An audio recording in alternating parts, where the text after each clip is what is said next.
Recentemente eu assisti o filme do Coringa e, tal como eu imaginei pelos trailers, o filme era simplesmente fantástico. Se fosse pra falar tudo o que eu gostei nele, eu precisaria de pelo menos mais 2 vídeos e dificilmente eu falaria algo que vocês já não tivessem ouvido. Afinal, o que não faltam são vídeos e textos enaltecendo as inúmeras qualidades do filme. Agora, com tudo isso em mente, imaginem a minha surpresa, ou de tantas outras pessoas, quando nos deparamos com essa avaliação. Não vou mentir, eu não levei a sério no primeiro momento, achei algo bizarro no segundo, depois tendo um olhar um pouco mais crítico no terceiro momento, eu meio que levantei algumas hipóteses com base na estrutura do filme, com o que não quero dizer que a estrutura é ruim, mas de que a forma como ela foi utilizada pode não ser tão bem aceita pela crítica profissional. Para entender isso melhor, vamos a algumas rápidas explicações. Grande parte das produções midiáticas atuais são baseadas na estrutura do arco do herói, um conceito apresentado por Jung em Arquétipos, elaborado e popularizado por Campbell, e que quem gosta de críticas de filmes já deve estar cansado de ouvir em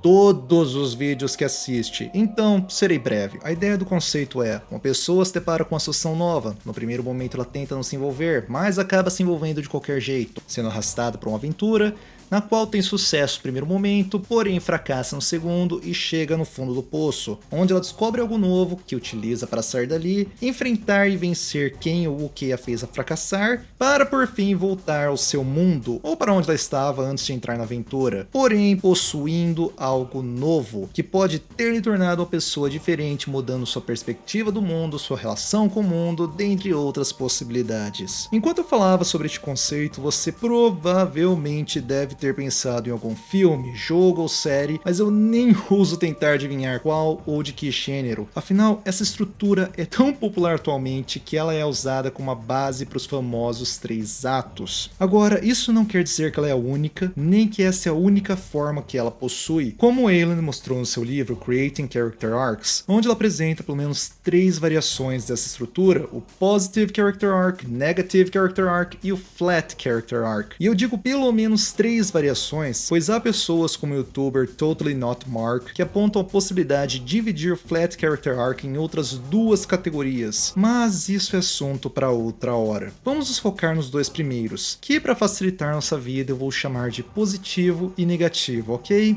Beleza, então até o momento estabelecemos que esses 2 são variações do arco do herói. Agora, quais são as diferenças entre eles e por que eles são relevantes para o filme do Coringa? Bom, a maior diferença, no sentido de mais visível, está no resultado final. Mais especificamente, no positivo, o personagem acaba uma aventura com uma pessoa melhor ou com uma relação melhor com o mundo, enquanto no negativo temos o exato oposto, do que temos exemplos em todas as mídias, como Pantera Negra e Killmonger nos cinemas, Naruto e Gaara nos animes, Alucard e Drácula nos jogos, Batman e Coringa nas HQs, e admito que esses não foram os melhores exemplos, visto que a maior parte deles está em mais de uma mídia, então vamos pegar um exemplo mais específico. Os personagens de Adam Sandler e os personagens de DiCaprio nos filmes de Martin Scorsese, por exemplo, o Lobo de Wall Street. Agora vamos falar da diferença mais sutil, o que leva os personagens a tais resultados. E esse é o ponto divisor de águas, visto que para o Wayland, no positivo o personagem começa sua aventura acreditando em uma mentira,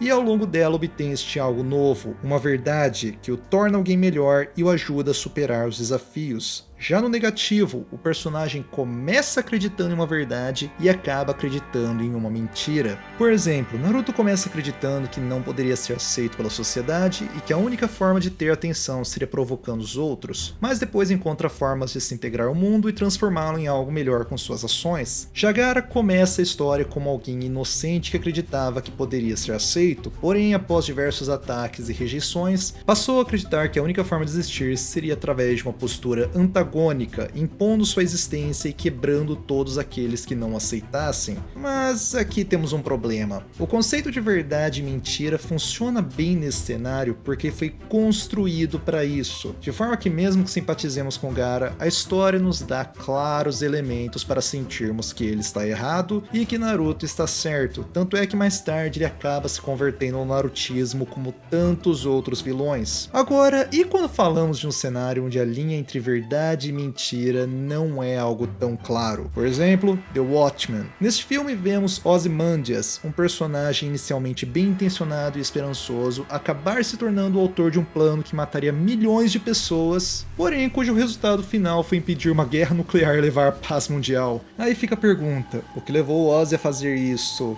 foi uma verdade ou uma mentira? Ele se tornou um herói ou um vilão? Seu arco é positivo ou negativo? Ou melhor ainda, quem determina o que é verdade ou o que é mentira? A resposta mais simples no caso de uma história seria quem a escreve, que por sinal seria quem nos daria os indicativos de quem está certo ou errado para evitar dúvidas, algo que aliás canais como Screen Junkies adoram apontar com suas piadas. Por exemplo, falando do Pantera Negra, eu não estou acostumado com esse nível de complexidade nos meus vilões da Marvel. Rápido, façam-lhe estrangular uma velhinha para nos lembrarmos para quem devemos torcer. Mas voltando para nossa questão e indo para a resposta mais complexa, quem determina seria o ambiente onde quem escreveu a história vive. E esse é o ponto onde o filme do Coringa se diferencia dos demais. Sendo o mais vago possível para evitar spoilers, acontece que, apesar de ser supostamente construído com base em uma estrutura negativa, o filme não nos dá claros indicativos de que o personagem estaria errado e acreditando em uma mentira. Na verdade, em um momento que quase soa como uma quebra da quarta parede, ele até mesmo ataca a forma como os conceitos de certo e errado, verdade e mentira se dão em nossa sociedade. Mas claro, alguns de vocês podem apontar que outros personagens já fizeram isso e não gerou a mesma repercussão. Com o que eu concordo, e minha hipótese sobre isso é que o contexto destes personagens era distante demais do nosso, reduzindo as chances de generalizarmos nossas experiências nas deles e vice-versa. Já o contexto do Coringa é terrivelmente próximo do nosso, seja pelas questões sociais, econômicas, políticas e midiáticas, ou mesmo pela sensação de desconfiança, exclusão e revolta que atualmente muitos sentem em relação a tais questões, o que, quando somado à mensagem do filme e a ausência de claros indicativos de que o personagem estaria errado / acreditando em uma mentira, cria um cenário com o qual a crítica profissional pode não se sentir tão confortável, talvez podendo até se sentir atacada pelo posicionamento do filme. Aliás, de forma geral, esse cenário se mostrou tão problemático que a própria produção do filme foi forçada a falar categoricamente que o personagem é um vilão e deveria ser visto como tal, ao invés de como um herói, o que para mim só tornou toda a situação ainda mais problemática, uma vez que isso meio que reitera a mensagem do filme sobre verdades e a sociedade. Mas aqui eu sou obrigado a parar para me manter vago e apontar que tudo isso não passa de uma grande hipótese que, tal como o vídeo, foi formulada bem rapidamente, sem muitos floreios, para não acabar sendo lançada como algo totalmente fora de um contexto adequado.